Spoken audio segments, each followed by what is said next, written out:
au moment où nous voulons écouter les saintes écritures de Dieu, au moment où nous voulons écouter Dieu, c'est le moment très capital. Alléluia. C'est le moment qui est vraiment important, primordial pour un enfant de Dieu. Et nous avons un thème bien-aimé pour cette année. L'année bien-aimée commence tout doucement à toucher à sa fin, mais nous voulons toujours rester dans ce thème de la méditation de la parole. Alléluia. Comme la Bible nous dit dans Josué 1, 8, que ce livre de la loi ne s'éloigne point de ta bouche.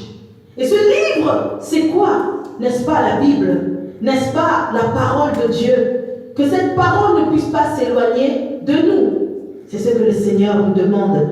Et bien aimé, il y a plus ou moins une semaine, nous avons débuté un enseignement, amen, que l'homme de Dieu a commencé à donner sur l'amour. Quelqu'un peut répéter après moi, l'amour. Alléluia. Et bien aimé, j'étais en train de méditer là-dessus et le Saint-Esprit m'avait convaincu de ne pas m'éloigner de ce thème. Amen. Le Saint-Esprit m'avait convaincu que nous devions continuer, creuser encore, comprendre qu'est-ce que cela est exactement. Et il y aura quelques récapitulatifs par rapport à ce que l'homme de Dieu a dit, parce que nous devons répéter, nous devons toujours mémoriser ce que le Seigneur a dit. Ce n'est pas pour rien que Dieu a demandé à Josué que ce livre de la loi ne s'éloigne point de ta bouche. Vous savez, une chose qu'on n'a plus l'habitude de le faire, même si on était professionnel dans cela, après un certain moment, on va remarquer qu'on ne le fait plus bien. Amen. Premièrement, c'est la confiance, le manque de confiance qui va s'installer dans ton cœur. Mais il y a eu un temps dans ma vie où, je vous dis, il a fait 3 ans, 3 bonnes années où je n'étais pas allée à la piscine. Je n'avais pas mis mes pieds à la piscine. Alléluia. Je n'étais plus entrée dans l'eau ni à la mer. Et je vous dis, bien aimé, quand après les 3 ans et demi, quand je me suis retrouvée devant l'eau, je vous dis devant le Seigneur, j'ai eu une peur au-dedans de moi. Amen. Bien que je sais déjà nager, bien que j'ai nagé dans ma jeunesse, mais comme je ne l'avais pas fait, il y avait eu un break pendant un bon moment, je n'osais pas. Alléluia. Et quand j'ai testé, j'ai vu que, je sais toujours nager. Alléluia. Gloire au Seigneur. Quelqu'un peut dire gloire au Seigneur. Gloire au Seigneur. 22 au verset 37. Oh, je suis vraiment béni par ce message. Et je sais qu'aujourd'hui, ce matin, nous allons encore être bénis vraiment par rapport à ce message. Amen. Amen. Moi, j'ai ma Bible dans la version seconde 21. Je sais que la version que nous utilisons, la version courante, c'est souvent Louis II. Donc s'il y a quelque chose qui diffère, j'aimerais bien, avec l'aide du Saint-Esprit, que nous puissions lire les différentes versions afin que nous puissions arriver à une meilleure compréhension. Amen. Et comme c'est le premier texte que nous allons lire, je vais vous prier à vous lever, s'il vous plaît, dans la présence de Dieu. Nous voulons nous lever. C'est un texte très court. Nous aurons plusieurs lectures à faire, mais là nous voulons commencer par cela, et c'est l'homme de Dieu aussi qui a commencé par cela. Je suis vraiment en train de suivre la lignée de l'apôtre Bussonokele qui est en train de nous enseigner sur l'amour consacré. Amen. Et pour celui ou celle qui a besoin d'un thème, le thème de ce matin, ce n'est autre que un amour consacré. Amen. Un amour consacré. Ceux qui étaient là le dimanche passé, ils savent de quoi je parle. Nous allons lire au nom du Seigneur Matthieu 22, verset 37.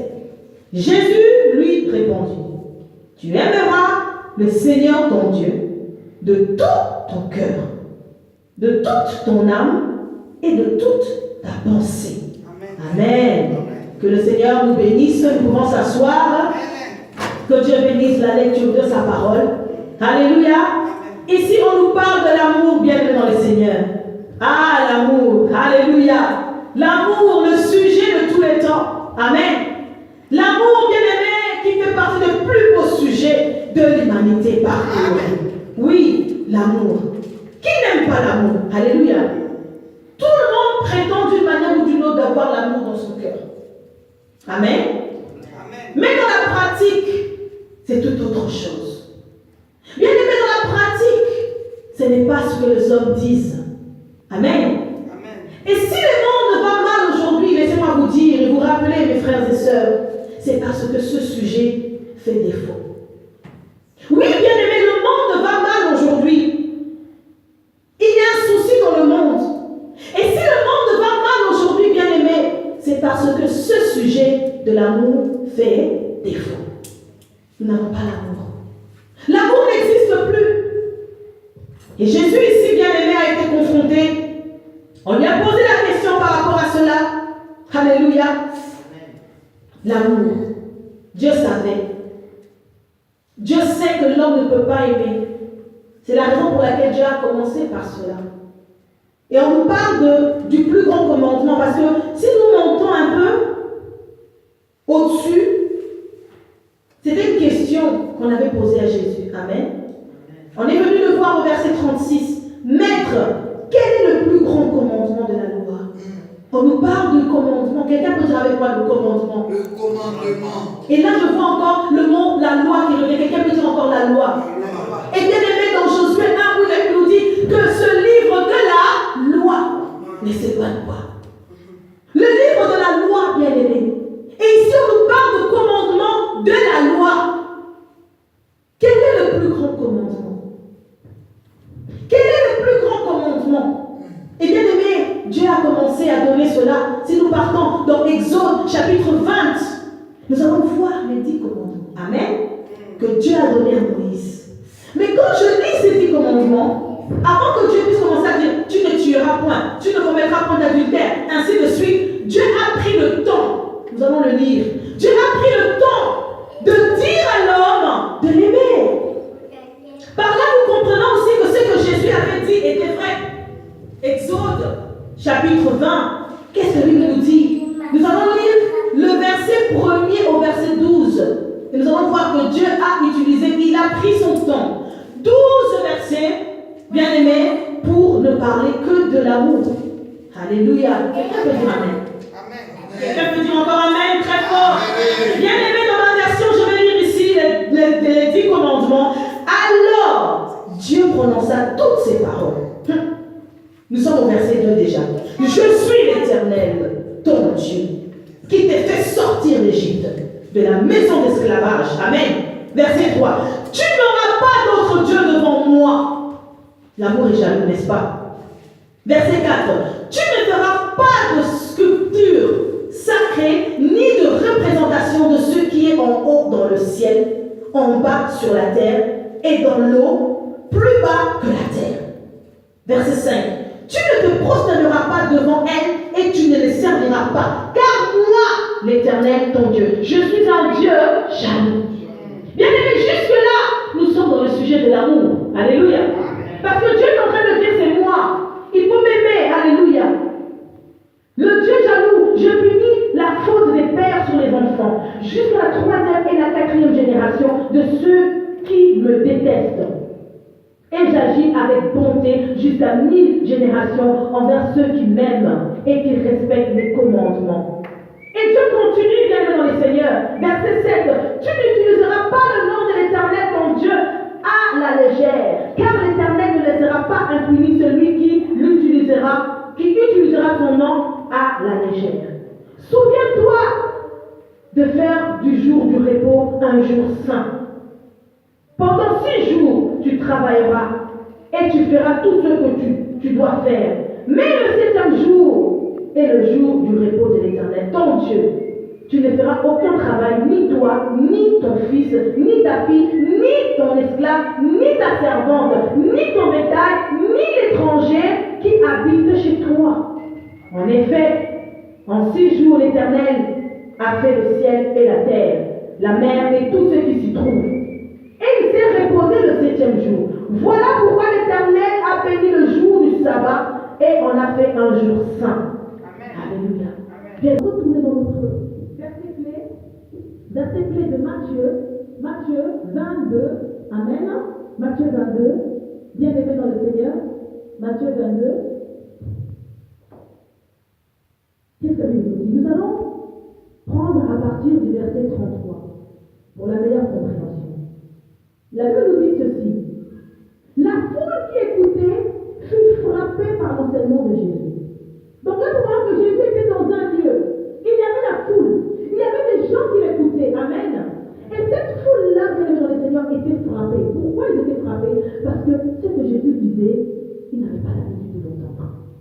Jésus disait quelque chose de nouveau. Verset 34. Les pharisiens apprirent qu'il avait réduit au silence des Sadducéens. Ils se rassemblèrent. Et voilà verset 35. Et l'un d'eux, professeur de la loi, dans d'autres termes on dit docteur de la loi, s'approcha et posa la question. Maître, quel est le plus grand commandement?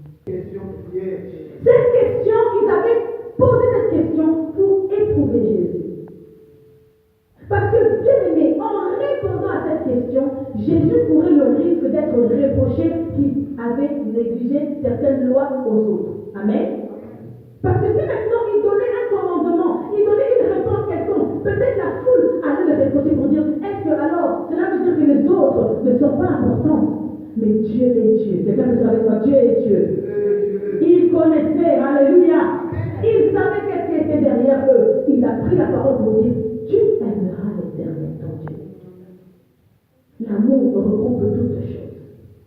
L'amour regroupe tout.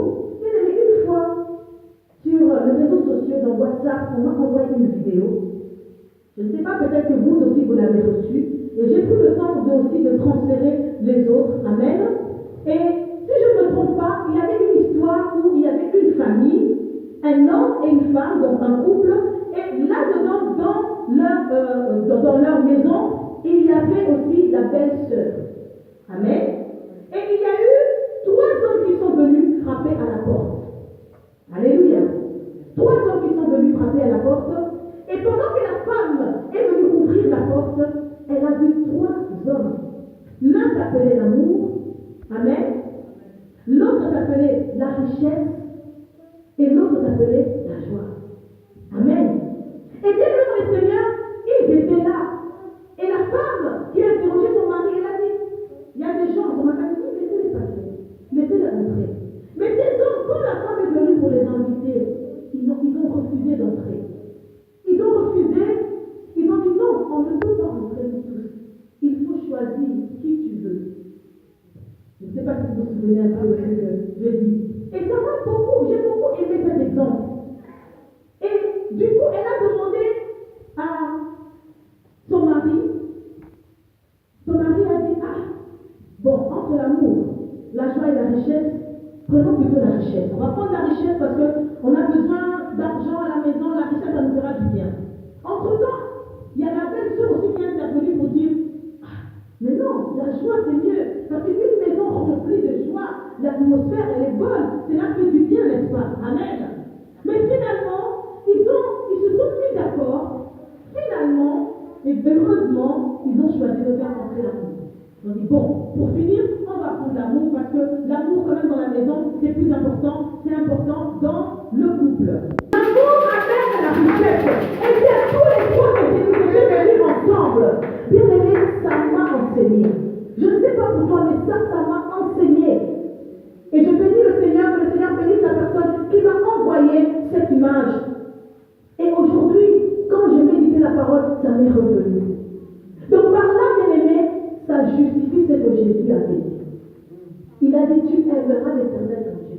Est-ce que cela veut dire qu'il avait négligé les autres lois? Non. Est-ce que cela veut dire qu'il avait négligé les autres commandements? Non. Mais dans l'amour, il y a tous les autres commandements qui viennent en bas. Alléluia. Si tu aimes ton prochain, tu ne vas pas le tuer. Si tu aimes bien aimé, tu ne vas pas calomnier. Si tu aimes bien aimé, tu vas faire le bien. Si tu aimes, tu ne vas pas tuer. L'amour. Jésus a dit l'amour. Quelqu'un peut dire encore avec moi l'amour. L'amour. Et qui a dit cela? C'est Matthieu. Matthieu, l'évangile de Saint Matthieu, nous a dit cela, bien-aimés. Et nous voyons qu'il y a aussi les autres évangélistes qui ont parlé de cela. Mais je me suis dit, je pris le soin d'étudier pourquoi Matthieu a dit cela.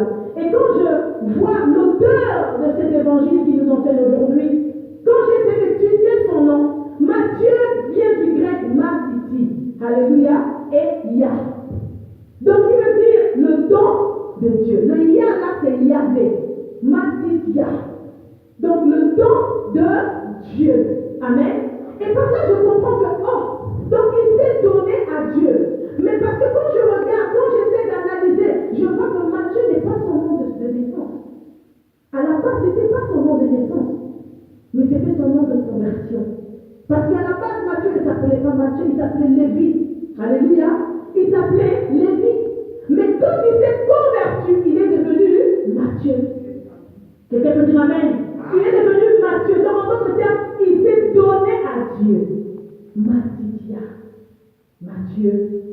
C'est l'équivalent de Dieu donné en français. Amen. Et c'est aussi l'équivalent de Théodore en grec. Le don de Dieu. Quelqu'un peut dire avec moi le don de Dieu. Oh bien-aimé, l'âme, c'est la partie encore très très importante dans le corps ou dans l'être humain. Bien-aimé, nous sommes corps, nous sommes esprit, nous sommes âme. Amen. L'homme est un esprit qui possède une âme et qui habite dans un corps. Mais la Bible nous apprend du corps que l'homme, la poussière, bien-aimé, tu as été tiré de la poussière et tu retourneras à la poussière. Amen. Genèse 2:19. Dieu a dit cela à Adam. Tu es poussière. Donc quelque part, Dieu n'a pas besoin de ton corps. Il dit, le corps va mourir. L'esprit va retourner à Dieu. Mais l'âme, c'est l'âme qui va être jugée. Quelqu'un peut dire Amen. L'âme, c'est ça qui va être jugé. L'âme ne meurt jamais. L'âme, c'est l'opposé du corps. Et Dieu dit, j'ai besoin de ton âme. Bien-aimé, quel est l'état de ton âme ce matin? Le Seigneur veut que tu puisses l'aimer de ton âme. L'aimer de ton cœur d'abord et de toute ton âme. Bien-aimé, l'âme. Dieu veut cela. Est-ce qu'on y a vraiment d'âme? Est-ce que vraiment tu aimes Dieu dans ton âme? Dans ton état d'esprit, dans l'homme intérieur? Dans ton intérieur, est-ce que tu aimes Dieu? Est-ce que nous aimons Dieu? Alléluia. Et Dieu dit encore la pensée. Quelqu'un peut dire encore la pensée. La pensée, bien-aimé dans le Seigneur, c'est tout simplement la conscience. Si je peux donner une définition simple, c'est la conscience. La pensée, c'est l'intellect de l'homme. C'est sa connaissance. C'est la psychologie. Amen. La pensée, c'est la langue que tu connais, donc la connaissance que tu as. Voilà pourquoi la Bible nous dit que toute langue confesse que Jésus est Seigneur. Quel est le trait de ta pensée? À quoi penses-tu? Dieu veut que tu puisses l'aimer aussi. Vous savez, quand tu aimes une personne, cette personne est constamment dans ta pensée. Est-ce que l'on est d'accord? Est-ce que nous sommes d'accord? Et tu peux te retrouver devant une autre personne et la personne peut-être s'appelle Jeanne. Mais comme toi tu as Bernadette dans ta tête, tu peux te tromper, tu peux l'appeler Bernadette. Alléluia. Et la personne peut dire, mais moi je m'appelle Jeanne. Ah, excuse-moi. Pourquoi? Parce que Bernadette était dans ta tête, dans ta pensée. Et moi je me souviens une fois, je travaillais, au lieu de répondre au téléphone, de dire allô, j'ai répondu par Alléluia. Alléluia. Une fois j'ai répondu par Amen. Et mes collègues étaient là, pardon. J'ai dit, ah, je me suis trompée. Alléluia. Au lieu de dire allô, j'ai dit Amen. Et c'est après avoir dit Amen, je me suis rendu compte, mais je ne suis pas à l'église, je suis au travail. Je devais dire allô. Mais pourquoi cela? Parce que tellement j'étais en train de méditer sur le Seigneur, j'étais en train de prier au-dedans de moi, le Seigneur m'avait fait grâce de vraiment être connecté avec lui en ce moment-là. Et j'ai pris le téléphone, j'ai répondu Amen. C'est vrai que je me suis tapé une honte devant mes collègues, mais au-dedans de moi, j'étais contente, j'ai dit gloire à Dieu. Parce que c'est ce qui est à l'intérieur qui sort. Amen. Ce qui est à l'intérieur qui fait quoi? Qui sort. Bien-aimé, aime le Seigneur. Et quand tu aimes Dieu de toute ta pensée, tu ne vas pas faire d'effort. Alléluia. Quand tu aimes Dieu de tout ton cœur, de toute ta pensée, tu ne feras aucun effort. Bien-aimé, j'aimerais que nous puissions voir encore les trois formes d'amour. Alléluia. Homme de Dieu, que Dieu te bénisse. Ces trois formes d'amour que nous avons étudiées déjà et nous allons continuer parce que Dieu nous dit que le livre de la loi ne s'éloigne point de notre... Oh! Que le livre de la loi ne s'éloigne point de notre... Non! Mais dites-le quand? Jour et nuit. Jour et nuit. Donc jour et nuit là, c'est pas seulement un jour, non. Jusqu'à ce que Jésus reviendra. Tant que tu n'es pas mort. Alléluia. Tant que tu n'es pas morte. Bien-aimé, le jour et nuit continue. Tant que Jésus n'est pas encore revenu, le jour et nuit là, ça continue. Est-ce que quelqu'un comprend cela? Tant que Dieu t'a donné le jour et la nuit, le jour et la nuit continuent. Qui est venu ici sans se brosser les dents? Alléluia. Qui est venu ici sans faire sa toilette? Je vois que nous sommes tous habillés convenablement. Personne n'est ici en pyjama. Ce qui veut dire que nous avons pris le temps, alléluia, de se laver, de se brosser les dents, de venir ici. De manger même pour ceux qui ont eu le temps. Mais est-ce que, qui dira que j'ai déjà mangé hier, aujourd'hui je ne mangerai pas? Alléluia. J'ai aussi déjà brossé les dents hier, aujourd'hui je ne me brosserai pas. Bien aimé, tu auras une mauvaise haleine. Mais aujourd'hui, nous les chrétiens, nous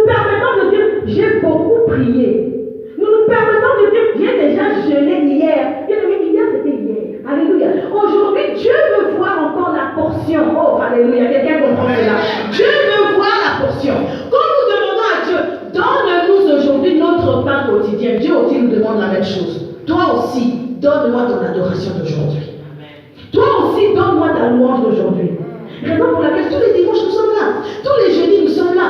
Parce que tous les jours nous devons renouveler cette alliance. Est-ce que je peux entendre quelqu'un acclamer le Seigneur? Amen. Alléluia. Alléluia.